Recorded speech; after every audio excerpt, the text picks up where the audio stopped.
seize the moment, because tomorrow you might be dead. I'm Joss Whedon, the creator of Buffy the Vampire Slayer. For some ungodly reason, you've clicked on to the audio commentary portion of this DVD, which means you probably have way too much free time on your hands, but I will endeavor to walk you through this and give you hundreds of fascinating, like 4 fascinating insights into the production and what was going on when we shot this delightful episode of television. Little overview. The first thing I ever thought of when I thought of Buffy the movie was the little blonde girl who goes into a dark alley and gets killed in every horror movie. The idea of Buffy was to subvert that idea, that image, and create someone who was a hero where she had always been a victim. That element of surprise, that element of genre busting is very much at the heart of both the movie and the series. The sequence here is also part of that mission. We have here the helpless blonde girl as played by the delightful Julie Benz, who at the end of this scene does turn out to be something a little bit more than we expected. Anybody who's well versed in horror movies knows what's going to happen in this scene, and the idea is always to try and surprise them, to subvert the obvious. We shot the show in a big warehouse in Santa Monica. We don't have a real studio to shoot in. The show, was produced by Fox for the WB. The WB had great enthusiasm for the kind of show we wanted to make and no money of any kind whatsoever. So we were very much on a tight budget, and you'll see a great number of examples of me, who had worked mostly in movies, trying to do things that I physically can't and having no idea actually how to run a television show, some of which hurt us and some of which actually worked really well for us. This hall, by the way, you'll see a lot of in the episode and in the first 12 episodes. It is the entire school. We only had the one hall, so we use it over and over again. Here now is the part where we discover a little bit more about Julie Benz and really hit the mission statement of the show, which is nothing is as it seems.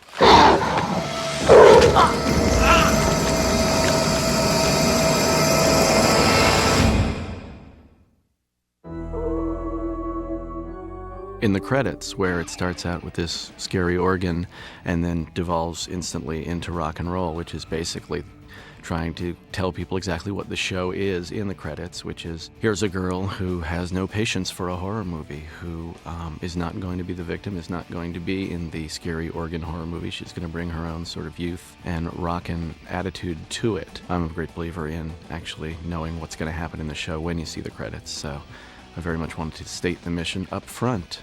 Songs Nerf Herder.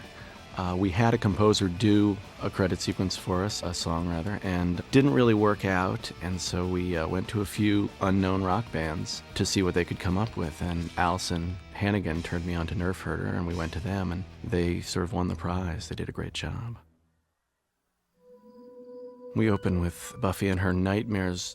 The show had to be designed so that if you saw the movie, it didn't reiterate what the movie had done, because I wasn't interested in doing that again, but if you hadn't seen the movie, it had to bring you in. So we did a show that explained to everyone who hadn't seen it what was going on, but if you had, it sort of worked as a sequel, i.e. Buffy is already a vampire slayer, has already been on that journey, she already knows her destiny, she's sort of rejected it, she's moved to a new town and is trying to make a new start, but she's still haunted by her past. So that's what this is. We were going to shoot a very elaborate sequence with lots of cool stuff, but that was another case of reality hitting, and most of the stuff that you saw in the dream sequence is just stuff we culled from the shows we'd already shot, because we didn't have the time or the money to shoot the really weird, elaborate sequences I'd originally written. One of the advantages we had on this show was that we shot 12 of them before any of them aired. We were a mid-season replacement, so you will see things that we shot after 12 episodes that are in the first episode that we sort of slipped in and tried to match, because we had that extra time to sort of get things right. And I'm kind of a perfectionist control freak guy, and I tried very hard to make everything work. So you'll see some stuff later on that is actually shot much later. Have a good time. I know you're gonna make friends right away, just think positive. And honey, try not to get kicked out. I promise. Coming up is yet another example of I don't know how to make a TV show, the introduction of Xander, who you will see riding on his fun skateboard. First thing I learned was you put a guy on a skateboard, you have to light a bigger area, you have to probably do a long tracking shot. You may need a stuntman, although Nicky does his own stunt here and really well. It's very complicated to put a guy on a skateboard. Having him just walk in a room is much more easy on television, and Xander never mounted that skateboard again in the whole history of the show. I think he carried it twice just for continuity's sake, but it was just too difficult for us. We just weren't up to it. This is obviously the luminous Miss Hannigan as Willow, and we're about to see Eric Balfour, their friend Jesse, who I originally wanted to put in the opening credits because I was going to kill him, and I thought that would shake people up and really confuse them if I had somebody who appeared to be a regular get killed right in the first episode. It just seemed too time-consuming and expensive to do 2 credit sequences, so we never got a chance to do it. I did end up doing it later on Angel, and it made everybody really angry, so perhaps it wasn't such a good idea after all. Buffy Summers, sophomore, late of Emory High in Los Angeles. This scene is actually kind of a little landmark for me, although not that much goes on in it, because this was one of the times when I was really watching Sarah on the monitor and realized what an enormous television star I had on my hands. The subtlety of her acting, a lot of which would go completely unnoticed, just the reactions, the expressions. I realized you could play this entire scene on her. Mr. Flutie. All the kids here are free to call me Bob, Bob. but they don't. And she tells you everything that's going on. It's the reason I think Sarah works so well in this role. What is great about her as a television actress is she takes the audience with her everywhere she goes, everything she feels very specifically, because everything she does is specific. There's nothing vague, there's nothing unthought out, very precise. So she's an open book. She brings you with her. And watching this with David Greenwalt, my co-exec, the two of us realized we had something really potent on our hands, which is always a good feeling. They might say, "What's your step?" Ken Lerner, the principal, was yet another someone we killed early on to shake people up. And that worked out pretty well for us. We had him eaten. People really didn't see it coming. They didn't see the principal getting eaten in episode 6. So that really helped with the whole element of surprise. This is the classic first meeting of the boy and the girl, where the boy makes an idiot of himself, obviously based very much on my life.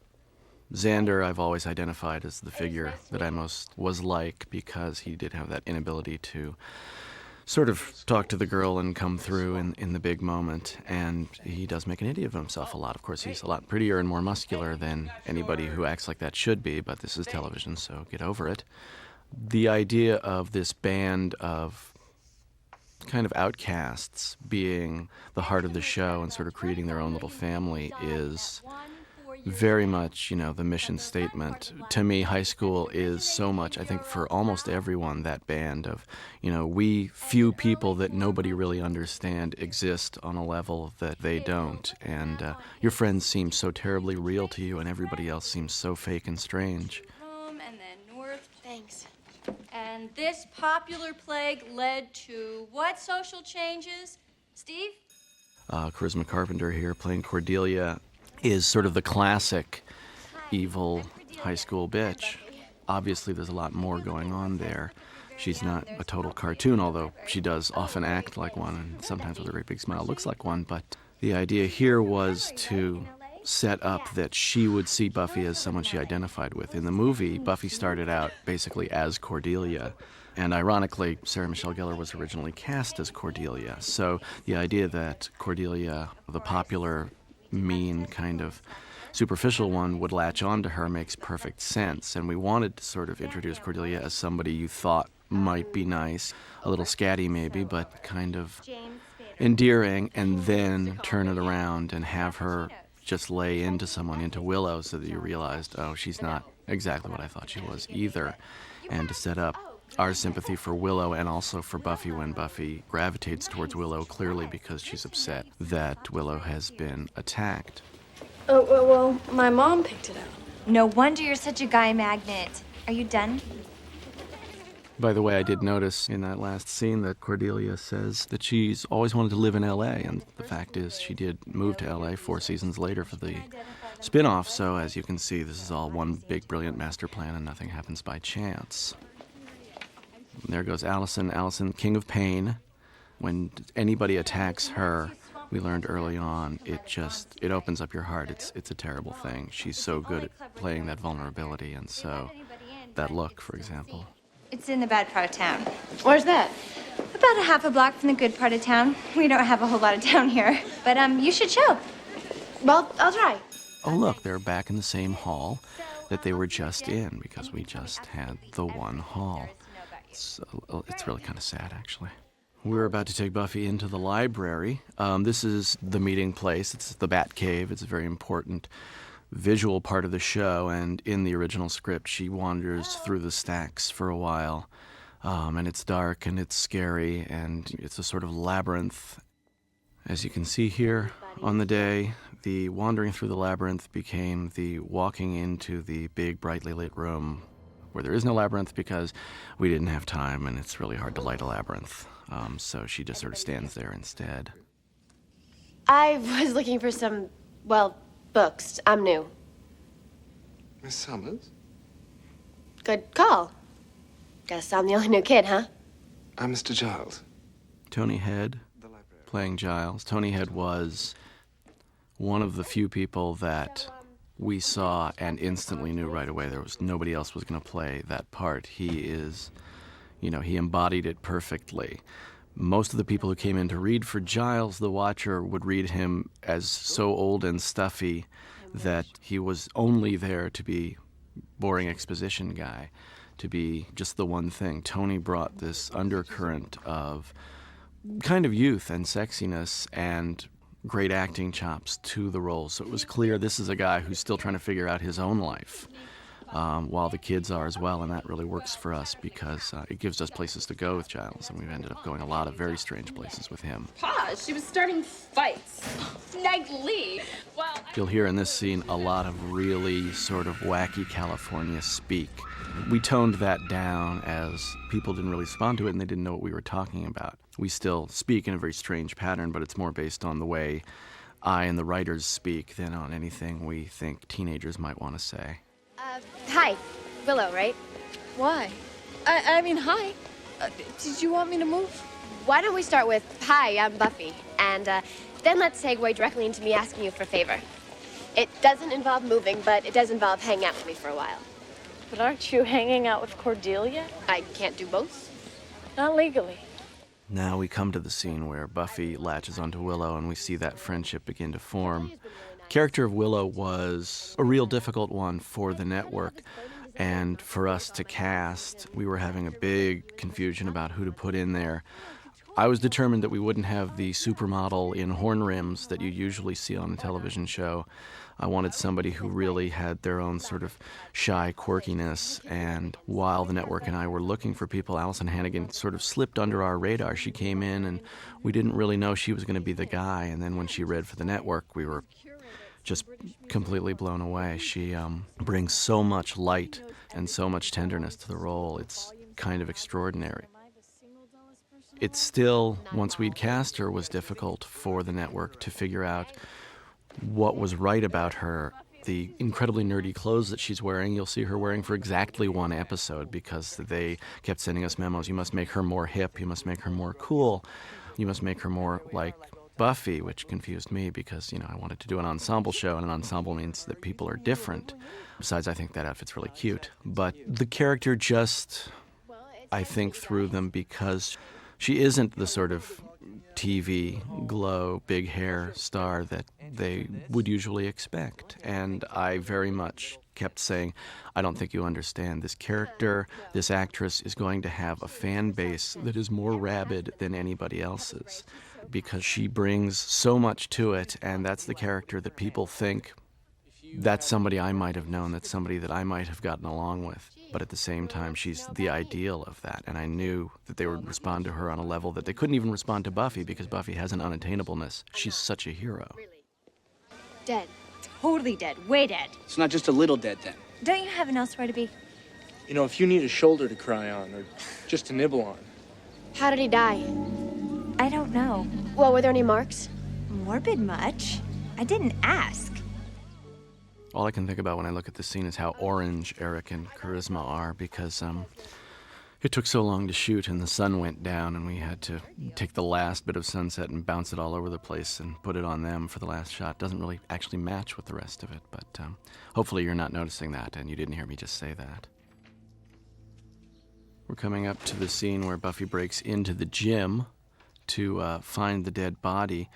As scripted, this was a scene of her jumping up and through a second-story window. It was an extraordinarily elaborate stunt. Another lesson in what you can do in TV. That's what we had the time and the budget for, little door action there. A lot of my expectations had to be brought down, usually to the benefit of the show, because the less elaborate I could be, the more I just had to make things matter, so that I couldn't hide things with the dog and pony show because I couldn't afford the pony, I only had the dog. This scene is a difficult scene for us. Buffy talks about, to Giles, when she comes up here, she talks about it being her first day. It is not, in fact, her first day. In this angle here where she's talking to Giles, it's close to her last day. The scene was shot with Buffy being extraordinarily angry, and it was the first time that I had ever actually said, well, you know what, I think I'll just go upstairs. The scene can take care of itself. And then I saw the dailies and said, no, that isn't what I wanted at all. So after we shot all of the episodes, we went back and just shot Sarah's side of this scene so I could bring her performance down to a place where it was more vulnerable and less pissy. We're talking several months, 8 months apart between this angle of Giles and this angle of Buffy. Luckily, everything matched pretty well and we could hide the things that didn't. It was a terrible pain for Sarah to have to shoot this again. I used to kid her that for the last episode of the series, we would do a Back to the Future 2 thing where she actually went back in time and saw herself having this conversation again so we could shoot it from some more angles. Sarah also came to me after the scene was originally shot and said, I have a feeling that I was too angry. Her instincts as an actress are extraordinarily good, and she knows generally when something isn't working. And she came to me right away and said, I think you're going to want to redo this or do something with it because it just didn't feel right to her either. Like vampires. Like zombies, werewolves, incubi, succubi. Everything you've ever dreaded was under your bed but told yourself couldn't be by the light of day. They're all real. What Giles starts describing here is the concept of the Hellmouth, the center of mystical convergence. This turned out to be a great big deal for us. When I first pitched this show to the network, we had a meeting and I spent a little time trying to think of the mythology of the place, sort of broaden a little bit, and spent some time with my friend Tom Plotkin, and we talked about the idea of the Hellmouth, the idea of that would be the reason why all these different creatures could come and attack people all the time. And I didn't think it would matter. I didn't think anybody would ask about it. And the network was obsessed with the idea of the Hellmouth. It is, I think, finally what sold them on the show, the idea that this was the center of hell, and for anybody, high school was. So that made perfect sense to me emotionally, but they were just very interested in the lore of it.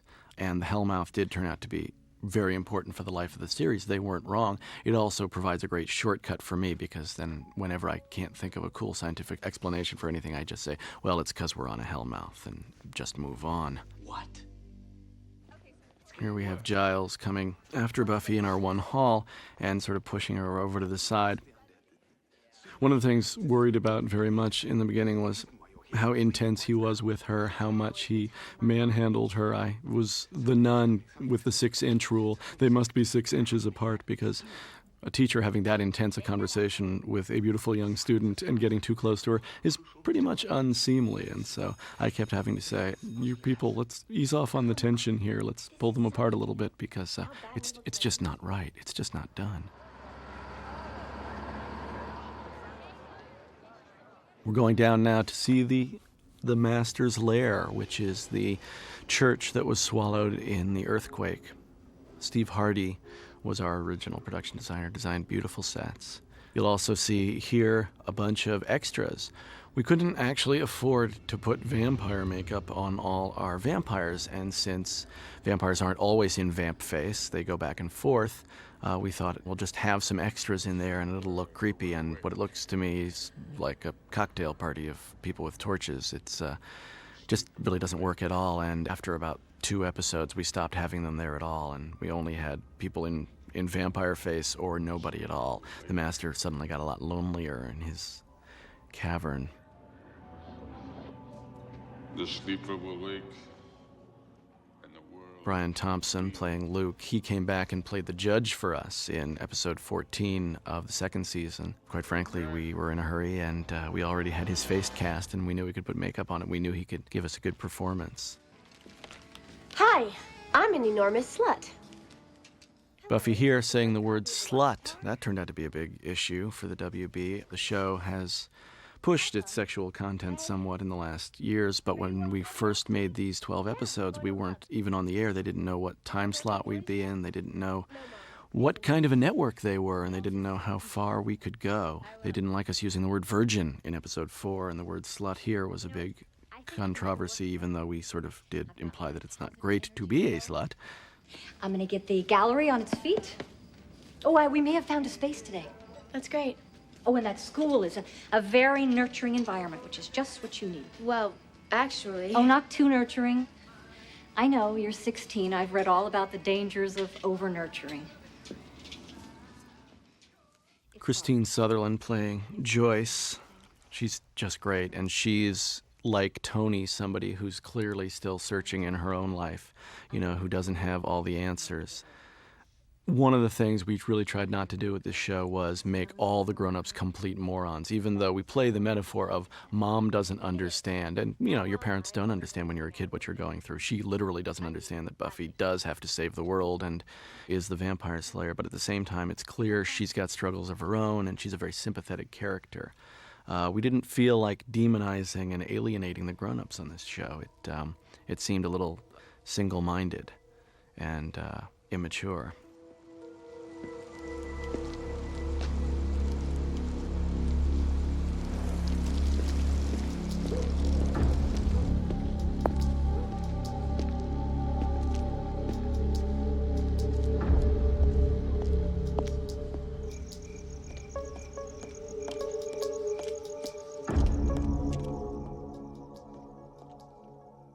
This then would be the introduction of young Angel, David Boreanaz, who was possibly the most difficult piece of casting we did. We saw dozens and dozens of guys, never found anyone. David came in, gave a very good read. I liked him. Wasn't exactly, my type.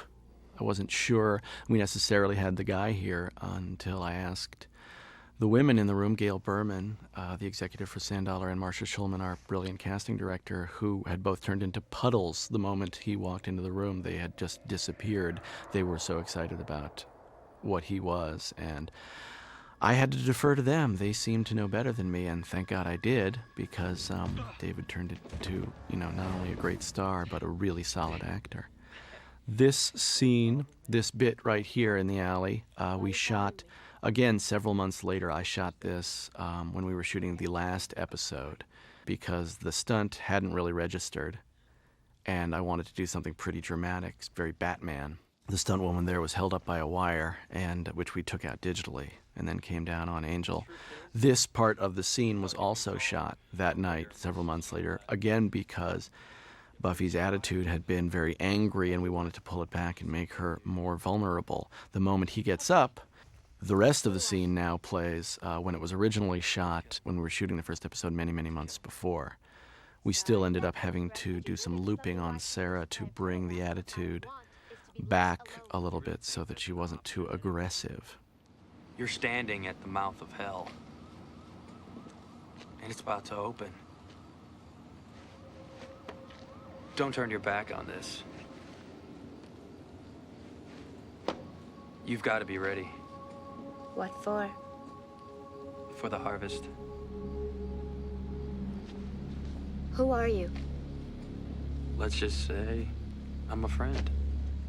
The idea that the man Buffy would clearly fall in love with would turn out to be a vampire, to me seemed like it might be a bit of a cliche, but it was so perfect for this that the wrong side of the tracks romance, the one person she could categorically never be with, the one person she'd spent her life learning to hate, was the person she fell in love with. It was just too good to pass up. The amazing thing was that so few people figured out that he was a vampire beforehand. I assumed everybody would.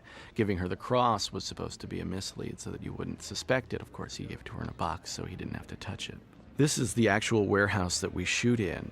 When we designed the club, we put the door to the club on the actual outside of the warehouse so that we could do this, so that we could go in from the outside, because that would give it real life and make it very sort of realistic and exciting and not just like a TV show. Of course, we did it exactly once, and then I think once more in the third season, because you have to wait till night to shoot, you have to go in and out and light. It's really complicated, and it's one of those things that at the time seemed like it was going to increase our production values enormously, and then we realized, well, we're just too lazy to do that. The same goes for the balcony upstairs that Buffy goes to, which we thought was the coolest thing we'd ever designed and really gave the club some vertical depth. But going up there with all that equipment and all those lights, and it's really hot and it's really crowded, and we just stopped doing it. When you're making these shows one after the other, you start to take shortcuts, and that was definitely one of them. Hey. Oh, hi. Hi. Oh, you here with someone? No, I'm just here. I thought Xander was gonna show up. Oh, are you guys going out? No, we're just friends. We used to go out, but we broke up. How come? He stole my Barbie. Oh, we were 5. Just a little scene designed to explain the Xander-Willow relationship and sort of cement her friendship with Buffy a little bit more. Allison was convinced that she had been terrible in this scene and that she had ruined the entire show, which convinced me that she was insane, since I think she's wonderful in it. These are the things you start to think about. Sarah had to eat the same cherry 10 times from 10 different angles at the exact same moment, and did it perfectly every time. Little things like that, little things about matching and that kind of professionalism, you have no idea how important they become when you're editing these shows, when you're doing one after the other. When you find somebody who can't remember what position their arms were in and things like that, it will drive you insane.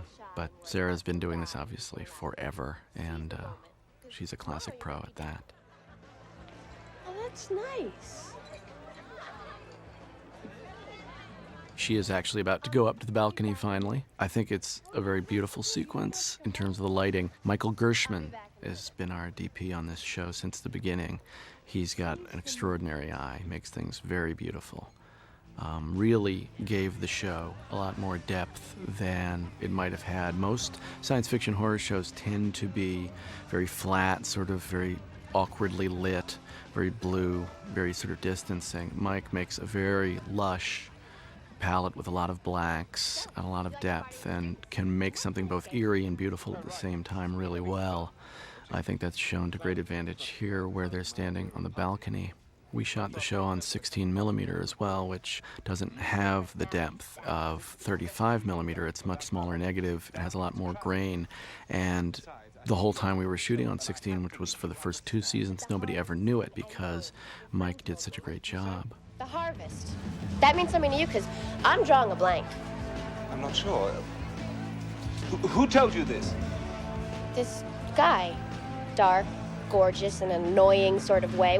I figured you two were buds. No. The harvest. Did he say anything else? Something about the mouth of hell. I really didn't like him. The band behind them, by the way, is Sprung Monkey, who was our first ever band. We put a club in because we thought we would want to have bands playing as much as possible. It's nice for the energy, and they were usually unsigned or fairly unknown bands, not just the latest pop hits, which really also gave us a good energy. They were excited to do it. Everybody always has a good time when we shoot a band. Here's Giles clearly violating the 6-inch rule. It's very bad, very bad. Listen, want to dance, With you? Well, yeah. Well, no. Come on, guys. The infamous Jessie asks Cordelia to dance scene. This is one of the few things that is actually based verbatim on something that happened to me. One of the only times I ever asked a girl to dance in high school. Her reply was, "With you?" I didn't actually say anything after that the way Jessie does. I just sort of slunk off for about 4 years. Can you tell me if there's a vampire in this building? Maybe. You should know. Even through this mass and this din, you should be able to sense them. This is another one of our classic sort of Giles is trying to live in the world of normal horror movies, and Buffy completely undercuts it scenes. It's what we used for Tony's audition. Where? Right there, talking to that girl. don't know. Oh, please. Look at his jacket. He's got the sleeves rolled up. And the shirt? Deal with that outfit for a moment. It's dated? It's carbon dated. Trust me, only someone living underground for 10 years would think that was still the look. But you didn't hone. The way he gives the line, "but you didn't hone," always makes me laugh extraordinarily much. His frustration at her just complete subversion of all the rules of making horror movies. The idea that vampires would dress in the era that they were killed in was a charming notion, but one we ultimately abandoned because if every vampire looked like he was from the 70s or the 50s or whatever it was, they really wouldn't be that scary. Patrick did a very nice job of being completely creepy in a completely ridiculous outfit, which you gotta give him credit for.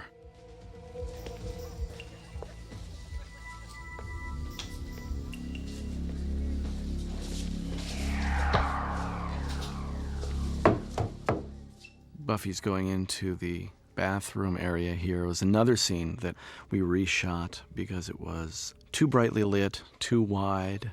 It's very hard tonally to maintain suspense, to maintain comedy and action. Those three things require three very different kinds of framing, different kinds of lighting and camera movement, and to know what to accentuate, to know what space you're in tonally is something, it's very, very difficult to find a director who can go back and forth from one to the other. The guys who shot these two shows did a really great job, but inevitably there are instances where things just don't seem to work on as many levels as they might.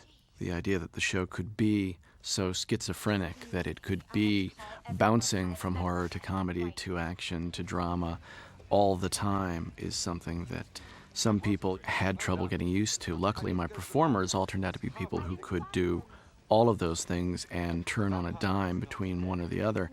And to their great credit, the network completely understood that mix and was behind it. They never asked us, can't you just be a comedy? Can't you just be a drama?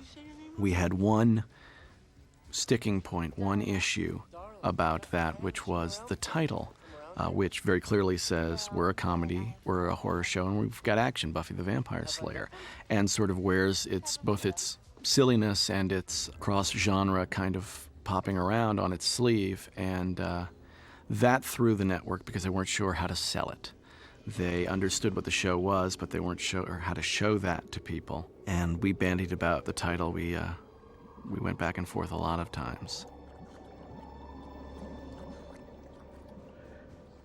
The Master rising from the pool of blood, CGI effect. Originally, we wanted him to rise from the pool of blood, but that's another television production thing. You then have a man covered with blood for an entire episode, and that's just too hard to do. So we had him rise out completely clean, just because we couldn't possibly do a second take if we had him come up in all that blood. I am weak. In the harvest, you will be restored. The harvest. We're almost there. Soon you'll be free.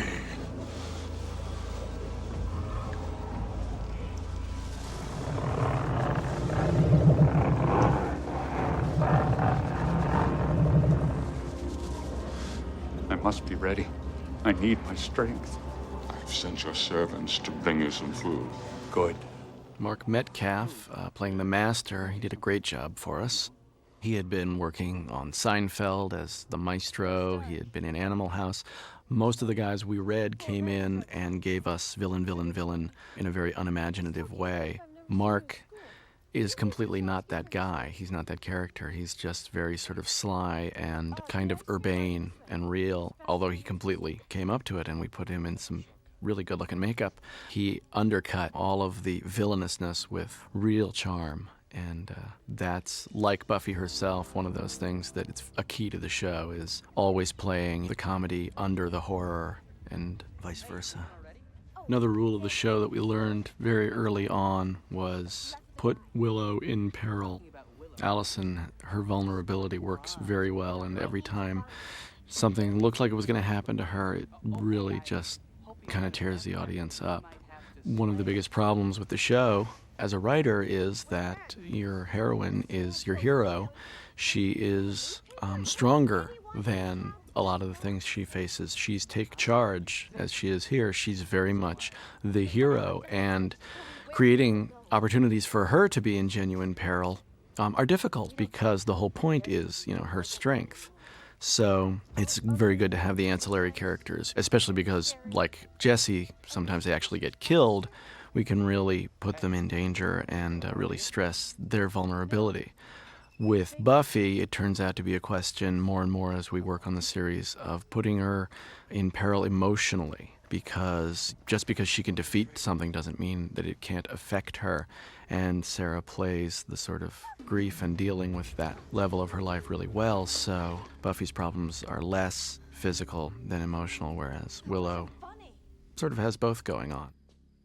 Here she is, tentative about her sexuality and about being with a boy, and he's about to turn into an ugly, scary vampire. The decision to make vamp face for the vampires was very conscious and very thought out. The idea that they would look normal and then change into vampires was done because we wanted, A, to have normal high school students who you could interact with, and then they would turn out to be evil and you would never be sure which was which. And also because when Buffy is fighting them, it was important to me that they look like demons, that they look like monsters. I didn't think I really wanted to put a show on the air about a high school girl who was stabbing normal-looking people in the heart. I thought somehow that might send the wrong message, but when they are clearly monsters, it takes it to a level of fantasy that is safer. Here we're about to see one of our first morphs. My whole agenda was that the morph not look just like a special effects shot, but it is sort of shot very flatly and very much in a new frame, a different frame that says, okay, we're going to do an effect here, which is a little bit of a disappointment, but the effect looks really good. You mean there's actually someone in this town who doesn't know already? As you can see, the makeup, very white-faced, very creepy, very ghoulish. But we sort of backed off from that in later seasons to make it a little more human, partially because of Angel and partially just because that much body makeup took a long time, and some people felt the white was a little funny looking. I actually find it somewhat creepier, more Day of the Dead, more Evil Dead than the later vampires we've had. Our first dusting coming up.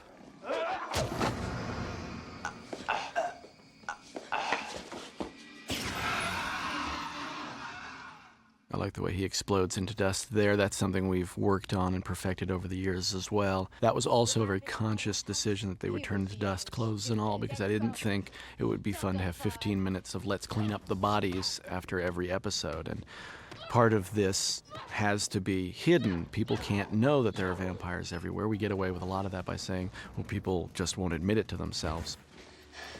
I just wanted to start over.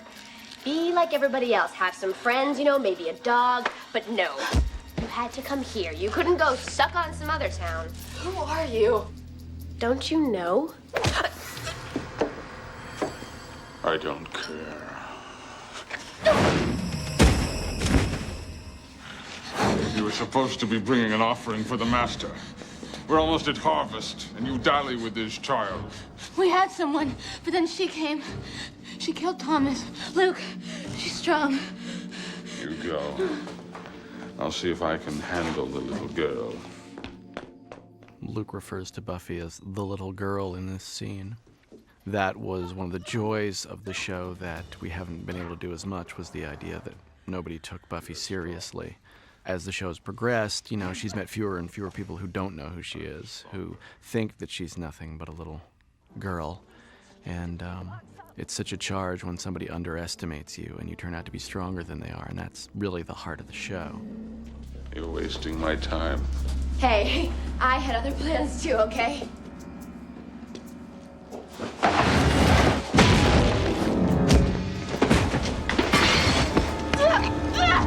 You think you can stop me? Stop us? You have no idea what you're dealing with. I love that fall, particularly painful. I said Buffy is stronger than most of the things she faces. Brian Thompson, not one of them. He's just enormous and very creepy. He provides genuine menace. and the blood of men will flow as wine. When the Master will walk among them once more, the earth will belong to the old ones, and hell itself will come to town. The thing about Buffy is, hero that she is, it's very important that she keep that quirkiness, that vulnerability, and that character actress feeling. She'll make the joke, she'll get scared, she'll be a person in that situation and not just Superman. So that even though we know she's going to win the day, we're still going to worry about it.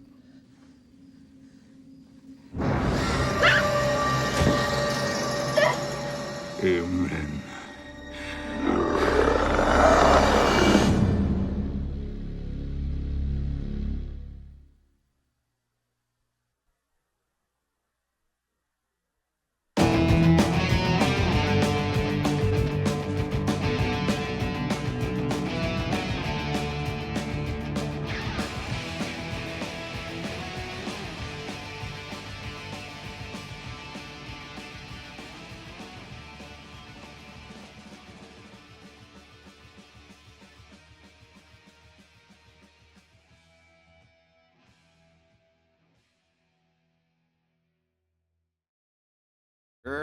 Arg.